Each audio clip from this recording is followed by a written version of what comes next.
ACB వలలో అవినీతి తిమింగలం చిక్కింది. జిల్లాలోని కాల్వ శ్రీరాంపూర్ మండల పరిధిలోని గంగారంలో పంచాయతీరాజ్ ఏఈ జగదీష్ 90,000 లంచం తీసుకుంటుండగా ఏసీబీ అధికారులు పట్టుకున్నారు. ఓదెల మండలం బాయమ్మపల్లి గ్రామానికి చెందిన కాంట్రాక్టర్ కవేటి రాజు సీసీ రోడ్డు బిల్లు మంజూరు చేయాలని కోరగా అందుకోసం జగదీష్ కోసం ₹1,00,000 డిమాండ్ చేయగా 90,000 రూపాయలకు ఒప్పుకున్నారు.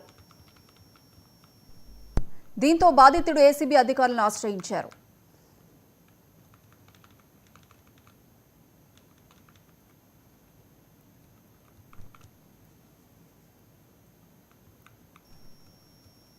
తారీఖు 5వ నెలలో కాళశ్రాంపూర్ మండలంలోని వెన్నంపల్లి వర్కులు సీసీ రోడ్లు 15 లక్షలు ఎగ్జిక్యూటివ్ ఇంజనీర్ పెద్దపల్లి గారి ద్వారా అగ్రిమెంట్ చేయించుకోవడం జరిగినది.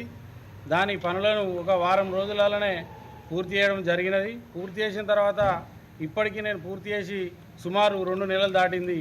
దానికి సంబంధించి ఏఈ కాళశ్రాంపూర్ పిఆర్ జగదీష్ గారిని సార్ నాకు ఎంపీలు రాసిస్తే నేను ఆన్లైన్ చేసుకుంటా, నేను చెక్ మేరీ చేయించుకుంటా సార్ అని అడగగా నాకు డబ్బులు ఇవ్వాలి, డబ్బులు ఇస్తే నేను ఎంపీలు రాసిస్తా అని చెప్పడం జరిగింది. దానికోసం సార్ నేను ఎంత ఇవ్వాలి మరి సార్ అని అడగా ₹1,00,000 అడిగిండు. దానికి గాను నేను ₹80,000 ఇస్తా సార్, అంతకంటే ఎక్కువ ఇవ్వాలంటే లేదు నువ్వు అంత ఇస్తే నాకు కలవది, ఇవ్వాల్సిందే 1,95,000 అని ఇవ్వాలంటే లాస్ట్కు నేను 90,000కు ఒప్పందం కుదుర్చుకున్నాను. కానీ డబ్బులు ఇవ్వడం నాకు ఇష్టం లేక, డబ్బులు ఇచ్చి పని చేయించుకోవడం ఇష్టం లేక ఏసీబీ గారిని 2 రోజుల క్రితం ఏసీబీ డిఎస్పీ కరీంనగర్ పెందోట జగదీష్ బాబు అసిస్టెంట్ ఇంజనీర్ అండి. ఇతను పంచాయతీరాజ్లో పనిచేస్తారు. వీరు 1 lakh డిమాండ్ చేశారు. ఒక 3 రోడ్స్ ఓదేలు విలేజ్ దగ్గర 3 రోడ్స్ వర్క్ అయింది.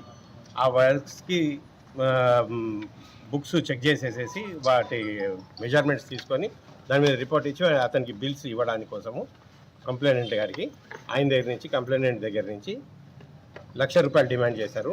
దాన్ని కంప్లైంట్ గారు మాట్లాడటం వల్ల కొద్దిగా తక్కువ చేసుకొని 90,000కి ఫిక్స్ అయింది.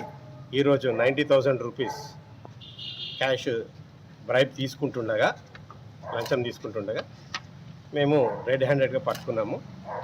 వారి లెఫ్ట్ హ్యాండ్ పాజిటివ్ సిగ్నల్ వచ్చింది, అంటే పింక్ కలర్గా మారింది.